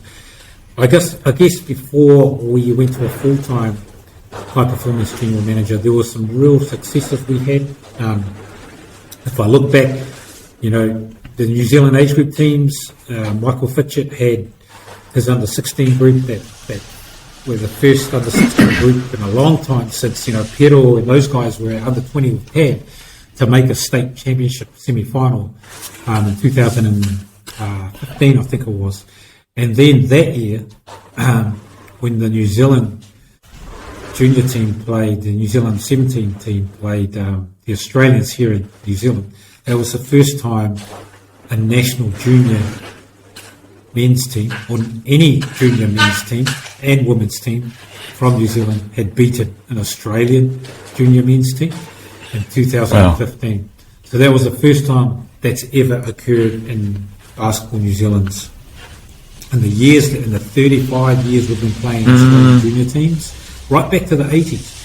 Yeah. Wow. We have never beaten an Australian junior men's team. So Michael Fitchett's group did that in 2015, and they had guys like Dan Fotu, Sam Wardenberg, Darnay Samuel, Quinn Clinton. That group of guys were, you look at Dan and Sam Wardenberg, those two guys just were recently in NCAA championship. Dan was with St. Mary's and Sam was with Miami, University of Miami. So those guys, had great careers. They're finishing their college careers this year. They were part of that team, and then the next year, which was the big one, with Darryl Cartwright and his junior All Blacks group played the Australians in the final of the FIBA Oceania Champs. The winner would automatically qualify for the World Cup the following year, and massive opportunity for us. And Darryl Cartwright got the New Zealand junior All Blacks across the group. Wow. The line. They beat Australia for the second time, but more importantly, qualified for the first World Cup ever the New Zealand junior team had been to. So, working with those head coaches was a blessing for me. I really enjoyed the time I spent with Mike and Darryl Cartwright, and it's a real challenge. It's a fine line between allowing the group, because when we appoint these coaches, there's something unique about their coaching that warrants their appointment to these positions. And both are astute tacticians. Both have had development and growth as assistant coaches. Mike was with the Breakers, New Zealand Breakers, as an assistant coach, and played as a Tall Black. A huge amount of respect for him, and Daryl Cartwright as well. Hence the reason why we appointed these guys as head coaches. They're the right guys we felt that could lead these guys. It's getting the right coach in front of that group. So we're excited about Daryl when they got to the finals. And the next year I sat down with him and I said, what will it take for you in terms of your planning to get your group to the World Cup? It's not about resource. It's about how can we support you the best way we can in your planning to prepare this group for the first ever World Cup. We will make it happen. So that's what happened the next year. Daryl got his group to the World Cup. We said, look, whatever planning you've got in place, we'll support that. It's important to, I didn't want to step in and say, as a coach, overseer, technical advisor, I want you to change that. That's never been the way I operate. I look at what they're running, and then basically for me, it's questioning. I question how you propose to do this, and then we sit down, have a robust discussion, and I like what he says, and Daryl can sort of validate what his thoughts are in his mind. I'm like, I like that, Daryl. It was more, I like that. I like what you're doing here. How are you going to get the guys back from the US that were there? And we work with that. What does pre-tournament look like for you guys? Let's put it in place. Let's make it work. So it's more of working with him and not against him. Awesome. Saying, we want to work with you. We want to put our team in the best position they can be in before they go to the championship. I think they finished 9th that year, but it was a great opportunity for all of them to be on the world stage. Yeah, 100%. Great opportunity. So that time working at Basketball New Zealand was partly building the curriculum, working with the local associations, developing coaches and getting them into some of the higher level coaching courses, and that High Performance Sport had and Sport New Zealand had. We'd never had any coaches in the Coach Accelerator program, the prestigious Coach Accelerator program at High Performance Sport New Zealand. I managed to get Paul Hanari on that, and that was a phenomenal learning opportunity for him, and Paulie was really appreciative of the opportunity to get on that. We've got Jodie Cameron, who's in that program now, so she's really enjoying the growth and the learning she's had. And that's because we're not I sort of brokered the meeting with High Performance Sport New Zealand and said, hey, look, we don't get funding for our Tall Blacks and our Tall Ferns to the level we want, but how about we get some support around professional development for our coaches, our head coaches and coaches in that space? Because if we can do that, if we can get quality support for them and their development, then that's just going to be quality support for our athletes and building them to get to this level. And at that time, we had been quite successful. We had Tab, he come through, did a phenomenal job with the Tall Blacks. Then Nene took over, continued to lead that group through some really challenging times, but had some great results. And then obviously Paul Hanari, who came into the mix. And Paul's an astounding coach. And more importantly, he's grown a lot in the last 4 or 5 years, and I feel like when I look at him, I feel like he's really that additional support, learning his trade with the Breakers. He's got to a point where he's one of the astute coaches coaching in Japan now in the professional leagues there. You really haven't had a conversation with him in a while, but really enjoyed the stuff he did with the Tall Blacks when he was part of that group, and really enjoyed the fact that he was ready to step outside the comfort zone and look at alternative ways of coaching that group and alternative challenging tactical approaches, which was really good. And that's got them, in the last World Cup they played an attractive style of basketball, and Ross McMahon was part of that coaching staff, so was Pedal. They had a major influence on how the game was played, and the style of play they had was attractive, but it also, I guess that's where Paulie is now in Japan, because of the style of play, the way he approached coaching the game. Really, really a delight to watch. And he's playing his trade in Japan as well, and he's got Zico Coronel. Zico is his assistant coach, one of the assistant coaches there in Japan. So Zico coached the Saints last year. They won the championship here. Now he's coaching in that environment there. And Andre Lamanis is over there coaching in Japan as well. He's gone from the Australian leagues and coaching in Japan. A number of boomers are playing in Japan as well. So great opportunity for them.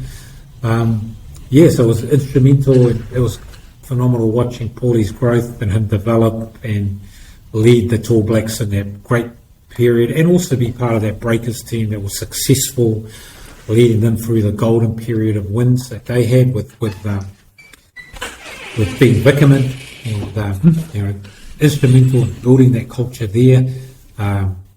Indifferent now. I don't know what's going on in the New Zealand Breakers, but they've got a lot of challenges in the last 3-4 years. But helping those coaches grow was for me was a real a personal achievement for me to see them grow, and see them to influence the next athletes in the junior space. They're the next guys who are going to be the Tall Blacks, getting that off the ground, and then working with a number of the top coaches that are here. And obviously, the last 2-3 years at Basketball New Zealand, you're involved with a lot of projects with Sport New Zealand, and taking the coach development space into the new tech age. So that we worked on a number of projects for them before I left Basketball New Zealand, and exciting things that got to come about and with Basketball New Zealand that are going to be published and released in the next 2 to 3 months. It's great to see that stuff that's going to be released for the community side of basketball and help the sport grow. At the same time, taking the opportunity to get back in coaching. I had the itchy feet for the last 3 years. You're just sitting there watching NBL games, thinking, this could happen here. Talking to a number of head coaches around the place, and just felt like it was the right time. For me, it was the right environment as well. It was about getting into a space where we can build something, really. I mean, it's great to come into an organisation that have all the resource and have been established. And the context in which I came into the Jets was, they had new ownership. There was some new ownership, and the team is now owned by the property brokers. So the owner of property brokers is a real estate, renowned real estate provincial company that's been successful in New Zealand for the last 25 years. And Tim Morant, who's the owner of the business, and also decided to purchase the team. He owns the team now, and said this is an opportunity to get involved at this level and bring with it the professional organisational side of things to the team and organisation.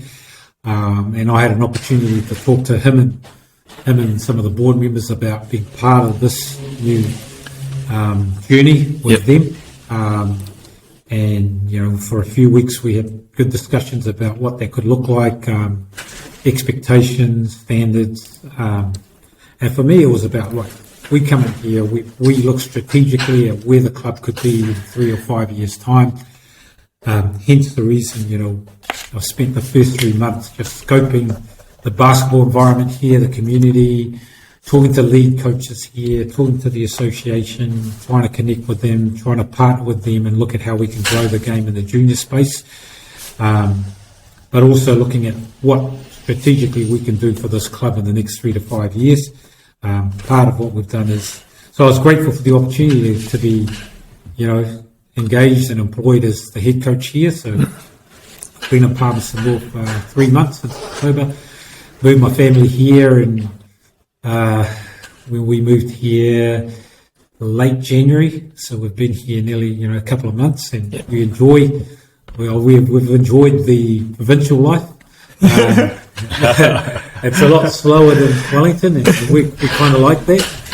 The pace is really a lot slower, and we like the people here too. There's good people here, and that's one of the things that really enticed me to be here. It's that there are good people. I always believe, sport is a good vehicle, but it's good. It's the people that matter. It's the people that matter in sport. It's the people that matter in who you're connected with. And for me, the organisation had good people had a good strategic view, was solid in governance, and also were fully supportive of myself.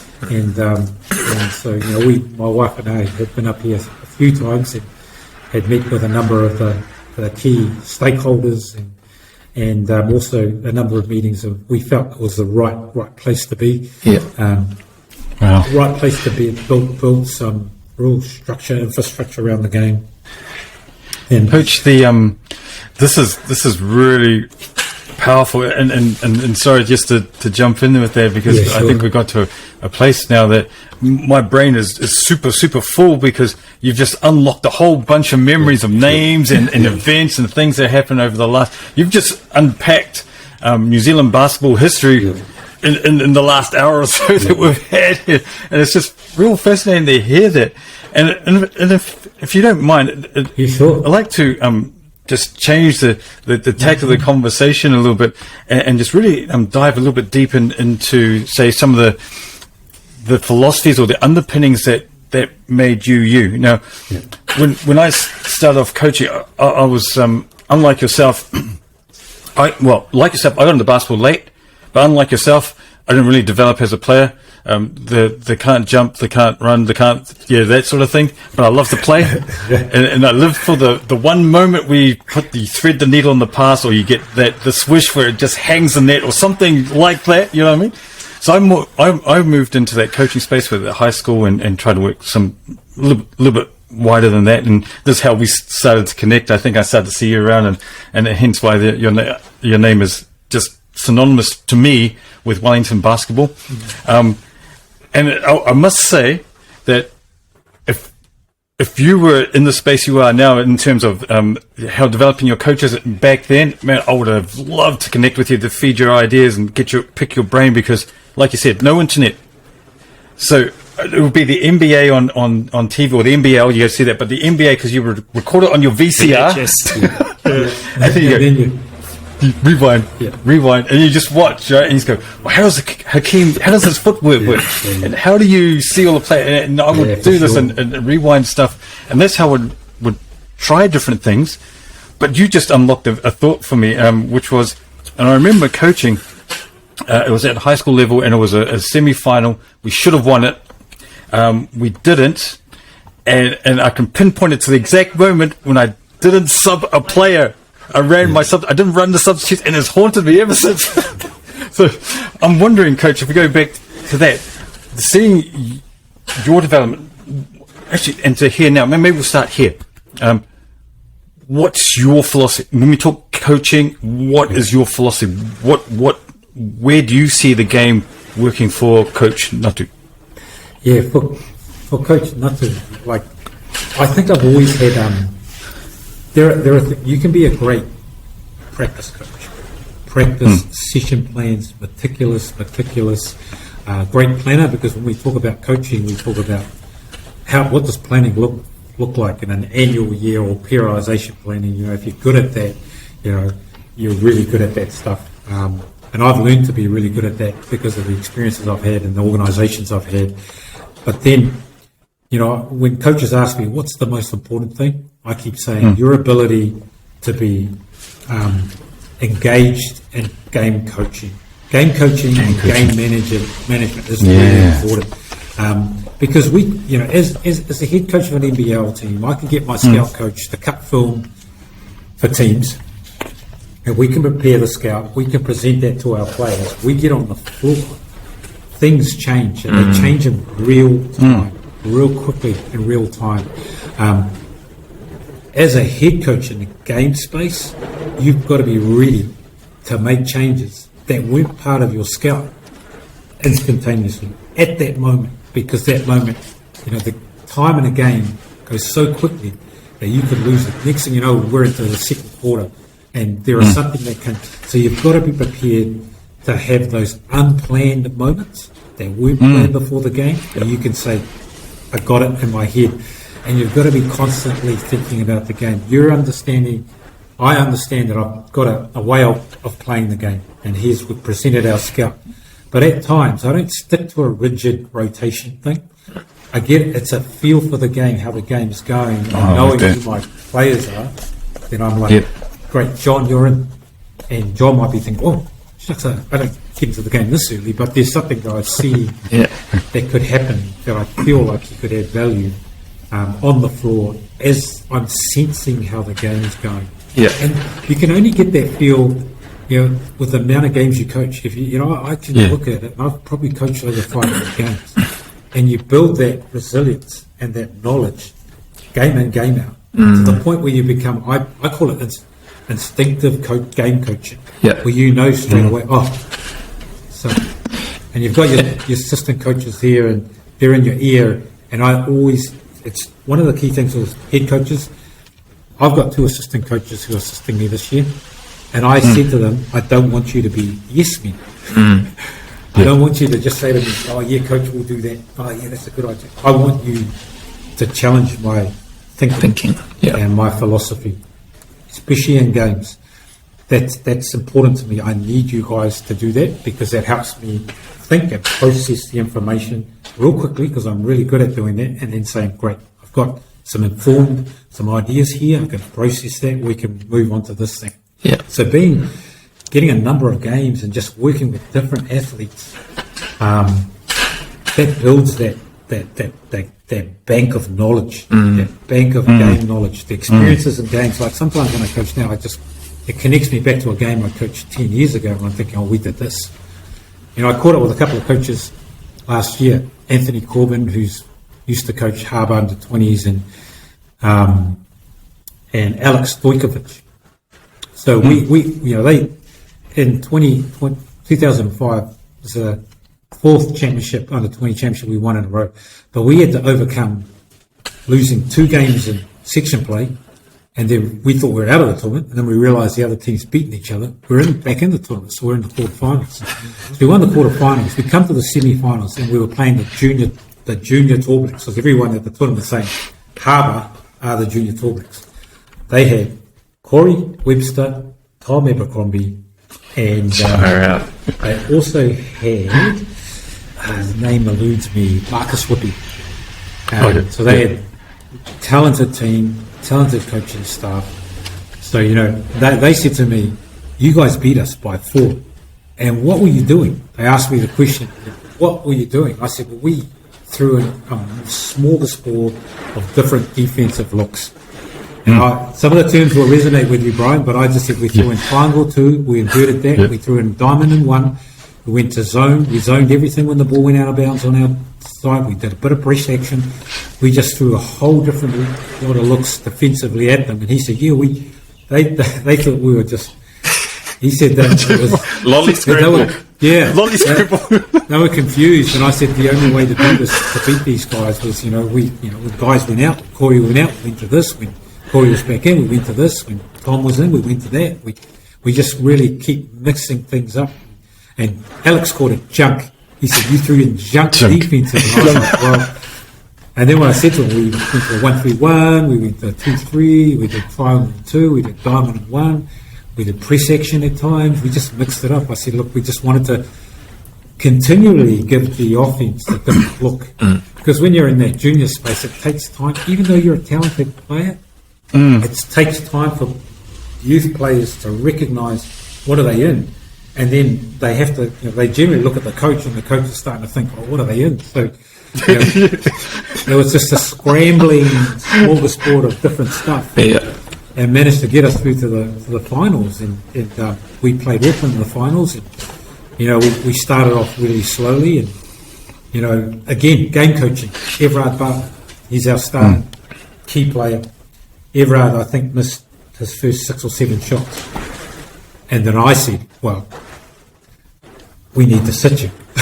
So that was after 6 minutes. And I just said, we sat Everard to the end of the bench, to the end of the quarter. And it's just, you have to have the confidence to be able to say, if you're best player, let's give you a couple of minutes. All I did was say, look, Everard, let's give you some minutes on the bench. Took him, put him on the bench. We played our second unit right to the end of that first quarter, and 2 minutes into the second quarter, and Everard had sat on the bench for 6 minutes because our second unit were able to perform. They're doing well. They just came in and just performed a role, And then I thought, now's a good time to bring him back because he's had that rest.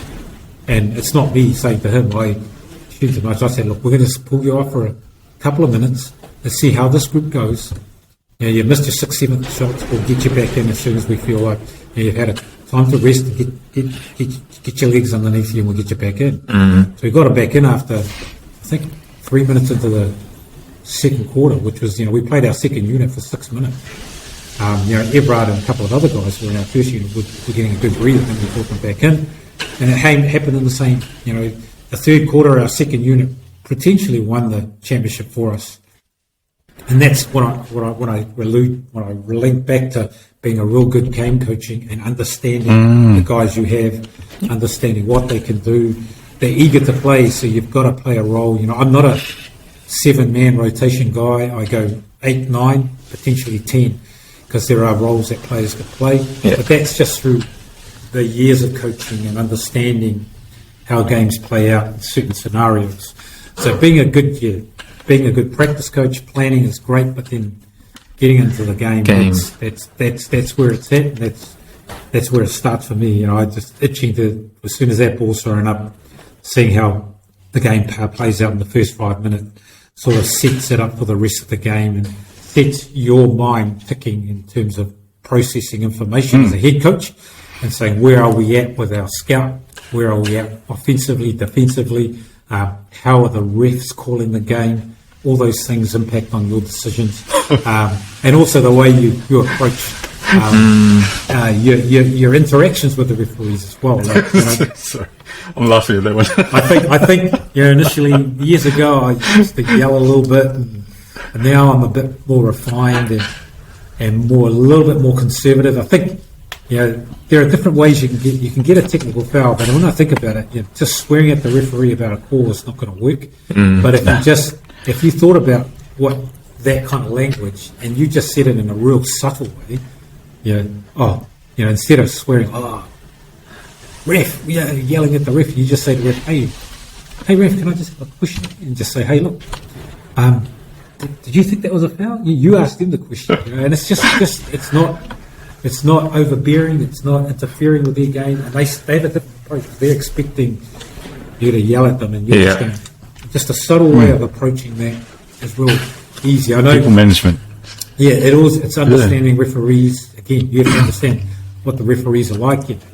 And then as a coach, the other thing is, I'm aware that if I'm coaching in the junior space, I'm aware there's junior kids around. You've got to be wary of your own, the way you approach yourself, the way you carry yourself in a game, especially with youngsters. I mean, in my time at Bus New Zealand, I've been just saying to coaches, you don't need to jump up and down and at a junior tournament and swear and rant and rave to the referees. If you think about our referees at junior national championships, they're all young. So the referees are just as old as the athletes. And you think about the job they have to do to manage those athletes, but also manage adults. 2 adults who are coaching teams, 2 head coaches, and they're only 16. That's a real challenging in itself for youngsters. So it's about working with the officials. You can work the officials without having to go overboard and losing your control and losing your emotions, which tends to lead to yelling and all that. The Bobby Knight approach. The Bobby Knight. They threw the chair across the floor. Yeah, that's not going to work. I mean, we've all had that stuff. I mean, when you're at the NBL level, it's a little bit different. You're dealing with adult men, young men, and you can challenge them at times. Interesting, when I came here, Matt Tahuna, who's my second, one of my assistant coaches, I coached him as a junior at Hutt Valley High and junior age group Hutt Valley. He said to Tia, my other assistant coach, I wonder when he's going to blow the lid. Have a spray. And give him a spray. And I guess one of the trains we had 3 weeks ago was the first time I had a spray at the NBL guys. And Matt wasn't here for that. And Tia messaged Matt, said, I saw it. That's all right. Did it end up on TikTok? Yeah, no, it didn't. He sort of said, I've seen it. I've seen the spray. And I said this, but you pick and choose. I guess you pick and choose, especially with adult men, when to do that. The idea is, you give them enough autonomy to understand. And training's about making mistakes. I'm all for that. Let's make mistakes in training. We'll learn. We'll grow from that. There are things like effort level. If I don't see effort level, that's when I can go off. So it's effort level, like, the coaching staff and I, we work hard to put things together for training. We expect players to arrive at this level, to arrive with a certain level of professionalism, get started, really get engaged, train like it's a game. When the effort's not there, that's when I start challenging players, and that's when I go. That's when I become a Bobby Knight. Coach, sorry, go. Yeah, go ahead. Oh, sorry, Coach. I was going to ask: have you ever been kicked out, ejected from any games in your coaching role? Yes, I have. And once, and it wasn't my fault. I can recall the first technical foul was mine, and I felt the referee was on our backs, and I really pushed the extreme. And then I only do that to get a real good bite from the referee, and then I ease off. I did ease off, but then my assistant coach went nuts at half time, and he got the technical foul, which obviously goes on the head coach, and then I was out. So that's the only time. That's the only time I've been ejected. And I was just like, oh my gosh. How did that conversation go with your assistant coach after that game? After the game, I said, yeah, you know the rules. I just said, you know the rules. And he just said, oh, look, my bad. But, man, there's this one particular referee that we felt was close to really, dare I say it, cheating. So, and I was okay with it. I gave him a spray, and I knew I would wear that tech foul, but then we'll just try and manage the rest of the game. It went well, but I could tell it was getting to the point, and then he had a go at him, and I tried to grab him with my arms out, and it was too late. Bang! Too late. And I knew that's exactly what he wanted. So, so at the old showdoings, Brian.